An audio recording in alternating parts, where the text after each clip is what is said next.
On December 15, 1999, Great Falls police managed to get a search warrant for the most twisted person they were going to meet. Everything started to go haywire when they found a journal with codes. These were actually recipes with names like Little Boy Pot Pie, French Fried Kid, and Little Boy Stew. Police didn't know if these recipes were actual or fantasy, but they sensed something very disturbing had been in motion right under their noses. What was happening in the kitchen of that unkempt house? How did police end up at the disturbing case of Nathaniel Bar Jonah? 10-year-old Zachary Xerxes Ramsey, known as Zach, was a carefree and sociable child. His high spirits made him popular among his teachers, parents, and friends.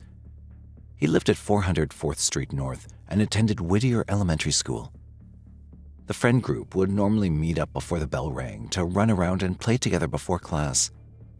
Unfortunately, those blissful childhood mornings would soon come to a tragic end. It was a cold winter morning on Tuesday, February 6, 1996. The morning chill of 7:30 a.m. had nothing on Zach and his friends. Zach wore a blue denim jacket with green sleeves, a blue football jersey with his last name imprinted on the back in gold letters, stonewashed jeans, and black high-top sneakers. The plan, as usual, was to gather outside school, play and chat before the bell rang. In his excitement, he almost forgot his lunchbox at home. Following his usual routine, Zach set upon to walk to school. However, that day would be far from routine. Zach was well known in the Great Falls community. He never had anything to fear until that day. The streets were covered with snow, and he strolled along kicking around a little ball of snow. He then entered an alley that made his route shorter, even though his school was only 6 blocks away. It wasn't known whether he noticed a man sitting in the off-white 4-door sedan parked in the alley behind a house on the 400 block of 5th Avenue North. The engine idled quietly as the figure remained. Zach was a smart kid. It's safe to assume that, had he found something suspicious, he'd have changed his route. He was in an area which was well known to him. Nothing seemed out of the ordinary. However, somewhere between where the alleyway cuts into 6th Street and comes out at 7th, Zach disappeared. His friends waiting for him thought that he must have been sick and stayed at home. And in keeping with school policy, Zach's mother was called and notified of her son's absence. After looking for Zach with no success, his mother reported him missing. When the news reached the public, it became one of the biggest stories to ever hit the Great Falls community. A child having gone missing while en route to school shocked the public, who was not ready to believe the worst. In 1995 and 96, Montana was seeing one violent crime every 6 hours and 30 minutes on average. The truth was, they had no idea yet about the darkness that had befallen their otherwise peaceful and happy community. An immediate and massive search for little Zach was set upon in Great Falls. The news opened into the world quickly, and hundreds of volunteers, law enforcement officers, and rescue teams joined. The focus centered around the area around the 400 block of 4th Street North, where Zach was last seen.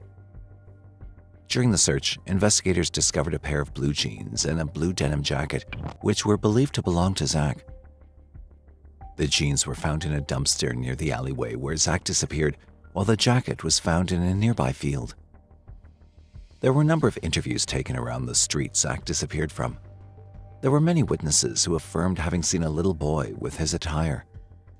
Others knew Zach by name and had seen him walking down to school that morning. These accounts became increasingly more disturbing. There was a witness who remembered seeing Zach in the alleyway.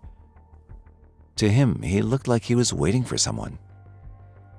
A more disturbing account was from a family of 3 who lived in an apartment in the alleyway. They reported seeing Zach in the alleyway that morning and also reported seeing an off-white 4-door car nearly run him over. Another witness who lived near the end of the alleyway reported seeing Zach crying with an upset, obese adult male following 2 feet behind him at about 7:45 a.m. One person claimed to know the identity of the adult male following Zach. He saw this man in a navy blue police jacket taking out the trash. The witness also saw Zach turning into the alleyway while the man stood still behind the dumpster. He recognized this man to be Nathaniel Bar, a man who had a disturbing crime record around children. To get to Zach, they needed to know all about Nathaniel. Nathaniel was born on February 15, 1957, in Worcester, Massachusetts, as David Paul Brown to parents Philip Brown and Tyra Brown. He was the youngest of 3 children. As an infant, he seemed to be insatiable, always wanting more to eat. His muscles weren't fully developed, and being overweight had rendered him immobile. He also despised being touched. At merely 3 weeks old, he developed hydrocephalus, a condition in which extra fluid fills the brain cavities, pressurizing the brain and causing brain damage. He did eventually recover from this condition. By the time he was 3, the Brown family decided to move to Lantana in Florida. This was where Nathaniel spent the initial few years of his life. His father, Philip, was a heavy equipment mechanic at a local construction firm. He was also a strict disciplinarian, and Nathaniel was not an easy child. To add to it, Nathaniel had siblings that he was not particularly close with. He developed a habit of stealing from them and other children. Philip saw this thievery as kleptomania, a mental health disorder that makes one want to steal. Also, somehow he felt the disorder had something to do with sexual orientation. He feared Nathaniel would grow up to be gay, because of which Philip would often discipline him with a thick leather belt. Whether it was the violence or the brain damage, or just how Nathaniel was born, he was turning out to be an extremely strange individual with some disturbing quirks. He was manifesting unpleasant psychological tendencies, like picking on his skin until it scabbed over, and then chewing on the wound until it bled. He also didn't mind ingesting his own on occasion. The school found it to be a disturbing sight, and his classmates were horrified by him. His mother was regularly called by the school about this habit, but she neither had any explanation, nor did she seem particularly disturbed by this strange, self-soothing behavior. In 1964, a few months after moving back to Worcester, he lured a girl into his basement with a promise of showing a Ouija board, which he had received as a gift. He used the same Ouija board to choke her. But the little girl's screams were heard, and Nathaniel's mother showed up before it was too late. The girl was released, and the matter was never discussed again. Nathaniel was mentally going somewhere there was no coming back from. In 1973, a second incident took place. Nathaniel wore a police-like jacket and composed a note made out of words using cutouts of magazines in an attempt to entice 2 boys from Webster to a cemetery. He offered the boys $20 and a surprise. However, the boys refused because they found him odd-looking. The mother of the 2 boys declined to press charges against Nathaniel. She believed he needed psychiatric help rather than the criminal justice system. This was a decision that would later haunt everyone, as now, whenever Nathaniel would don a police jacket, a child somewhere was in imminent danger. In late March of 1975, Nathaniel, now 18 and on the verge of dropping out of high school, spotted a boy walking to school. Dressed in his infamous police uniform, Nathaniel abducted a boy named Richard O'Connor. Luckily, a neighbor spotted this abduction and informed the police. A patrol car later spotted the vehicle used in the abduction in a parking lot. Backup was called. Nathaniel was ordered to get out of the car. There, in the car, lay Richard O'Connor on the verge of death, bloodied and in critical condition. He had also defecated and urinated on himself. Nathaniel was arrested right then and there, but released on probation later. During that time, he traveled to nearby Hartford, Connecticut. There, he impersonated a police officer and abducted a girl. The girl, however, began to convulse and vomit during the assault, after which Nathaniel threw her out of the car by the sidewalk. A witness noted his car plate number, which led to his arrest. One might believe that with these 2 arrests, Nathaniel's menace was finally coming to a conclusion. However, this case is unlike any other. Despite being arrested for this assault, the information about it never reached Nathaniel's probation officer. He was released from parole in May 1976, marking the end of his probationary period. This release was handed over to Nathaniel with a thank you letter for his cooperation. If these arrests did anything for Nathaniel, they left him more unhinged. On September 24, 1977, he spotted two boys who were exiting the White City cinemas, laughing and having a good time in Shrewsbury, Massachusetts. Nathaniel was now claiming to be an undercover FBI agent. Somehow, he convinced these boys to enter his vehicle. He took the car to a secluded area where he handcuffed the boys and began torturing them. Weighing 375 pounds, Nathaniel repeatedly jumped on the chest of one of the boys, only stopping when he thought he'd killed him. After leaving the first boy on the side of the road, he drove off with the other boy still alive and in his trunk. However, the boy that was left behind came to consciousness and found help. Within an hour or so, Nathaniel was found, as was the boy in the trunk. For this crime, for the first time, Nathaniel was going to get a serious punishment. He received the maximum sentence of 18 to 20 years at the Massachusetts Correctional Institution, Concord.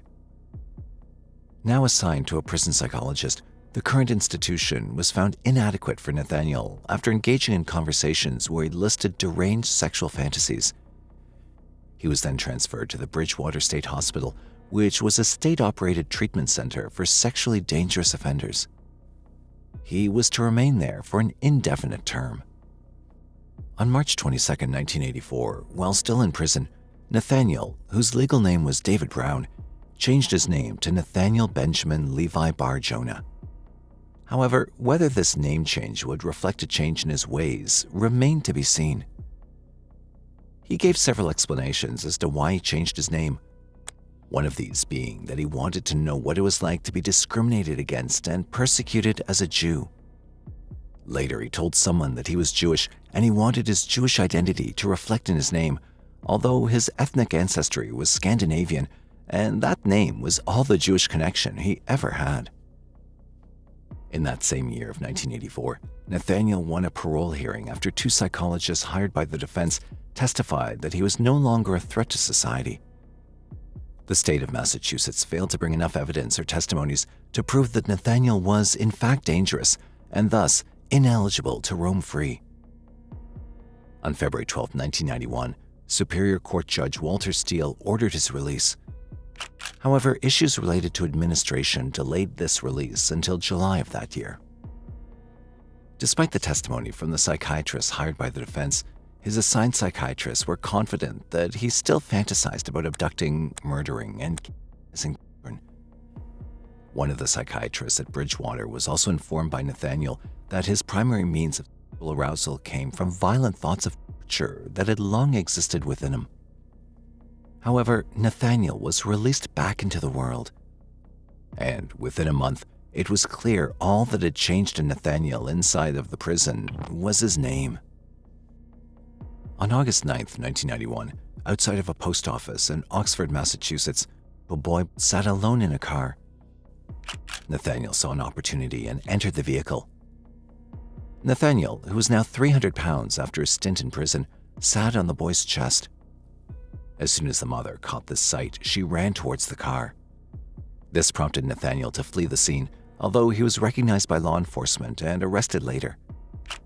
He confessed that he intended to kill him. In exchange for a guilty plea to assault and battery, Worcester County District Attorney offered a 2-year probationary period. He was also ordered to move back to Great Falls, Montana, where his mother lived. Nathaniel was on the loose once again. Perhaps what was more astonishing was the fact that he was asked to move to Montana by Massachusetts officials as if it was a solution. However, for the next few years, Nathaniel seemed to slip under the radar until after Zach's disappearance. This case was assigned to Detective Bill Bellucci. He was given a list of sex offenders in the region, which did not include Nathaniel. However, Detective Bellucci decided to ignore this list and keep his focus on Nathaniel, as he was seen in the alleyway by several witnesses.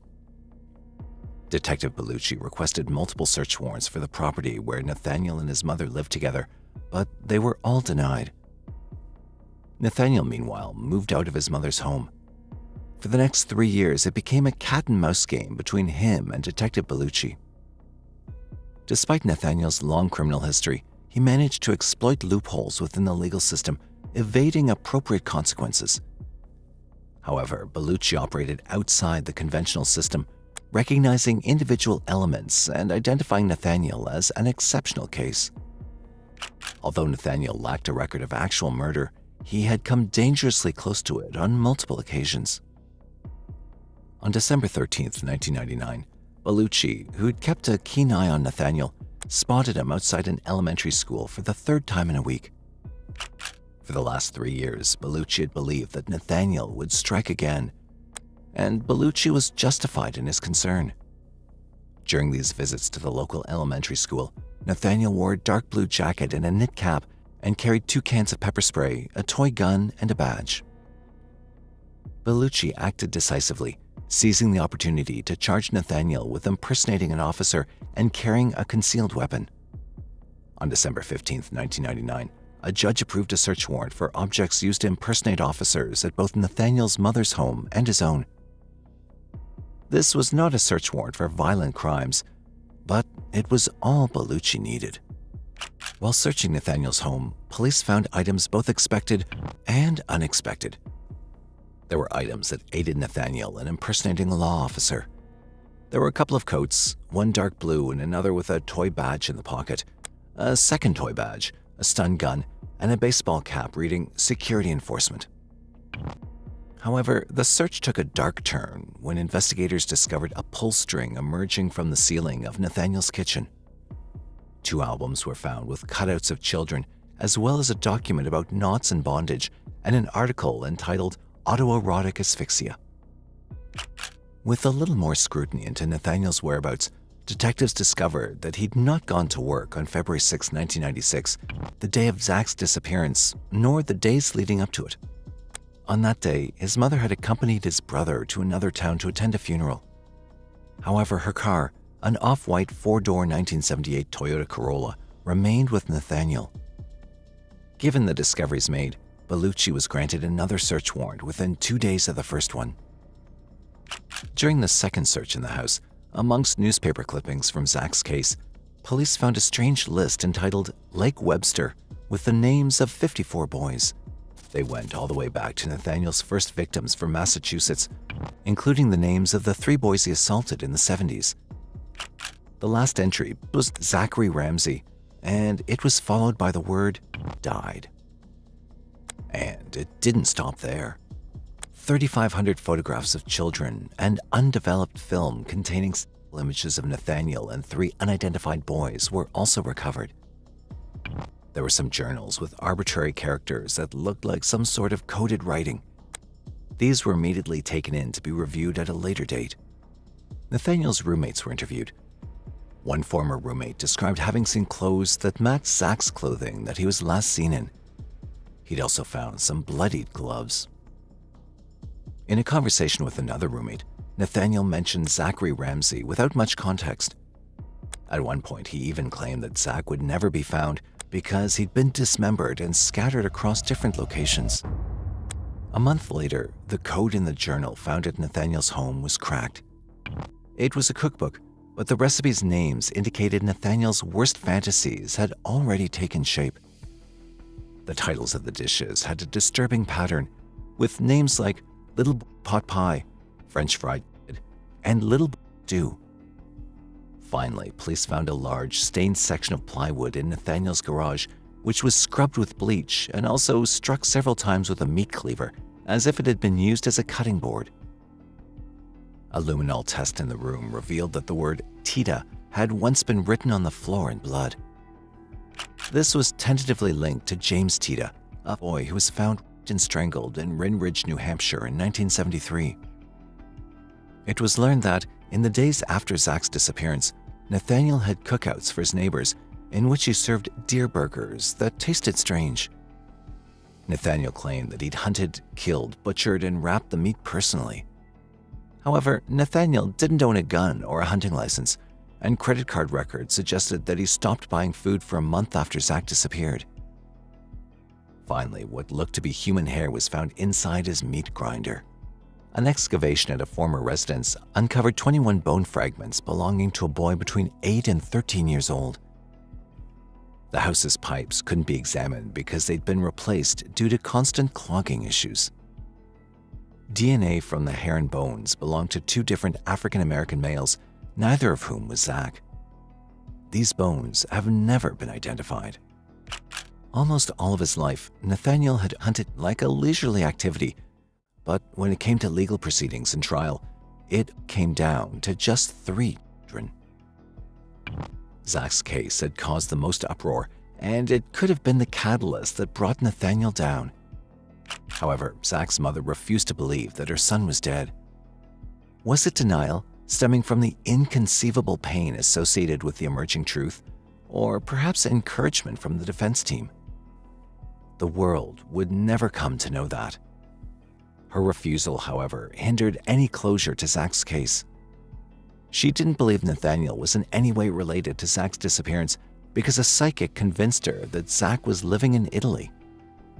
In fact, she threatened to defend Nathaniel if he was brought to trial for her son's murder. Eventually, the charges related to Zach's disappearance had to be dropped due to a lack of evidence.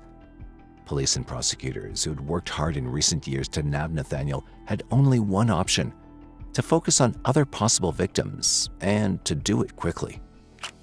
2 names in the list found at Nathaniel's home belonged to the boys who lived in the same apartment building as him. These boys also appeared on film that had been seized from Nathaniel's home. One of the boys confirmed that Nathaniel invited them to a sleepover and then molested them, but the other boy visited Nathaniel in jail and wrote to him, saying that he was his friend and that he never harmed him. This predator and sexual deviant was almost in the folds of the judicial system, and everyone would be able to see him for exactly who he was. But once again, the case was falling through the cracks of legality. 36-year-old Mary Patrone, who was just a girl when she was assaulted by Nathaniel, recognized him in a blink. However, the statute of limitations had expired, and Nathaniel couldn't be charged with this offense. Despite numerous failures by the judicial system in the past, Nathaniel was subsequently sentenced to 130 years in prison without the possibility of parole on the charges of kidnapping, aggravated assault, and sexual assault of various. In 2008, Nathaniel was found unconscious in his prison cell due to a heart attack. He'd been in poor health for some time, and on this day, he was pronounced dead. He took many horrifying secrets to the grave. Nathaniel's case can be attributed to a number of factors, including inadequate communication and information sharing. For instance, his probation officer didn't know of his other crime in 1977. In 1999, one would expect the process might have changed. However, a Montana court was not aware of Nathaniel's crimes in Massachusetts. The system failed to understand Nathaniel's pattern of behavior and thus failed to handle the situation. Lack of awareness directly led to the atrocious abuse of many children over the span of decades. Despite the objections of Zach's mother, a judge declared Zachary Ramsey legally dead in 2011. However, if Zach's mother was right and he's still alive somewhere, he would be in his 30s and look like this. Nathaniel was a child predator and possibly even a cannibal, yet he was allowed to walk free again and again. The fact that he served 11 years in a mental institution and assaulted again within a month of release was overlooked. Do you think that contemporary systems are equipped to effectively address such situations? Or are there still individuals slipping through systemic loopholes, allowing them to perpetuate horrors that should have been prevented? Let us know in the comment section below. And if you found today's video interesting, please consider subscribing to our channel, hit that like button, and share our videos. Until next time, stay safe.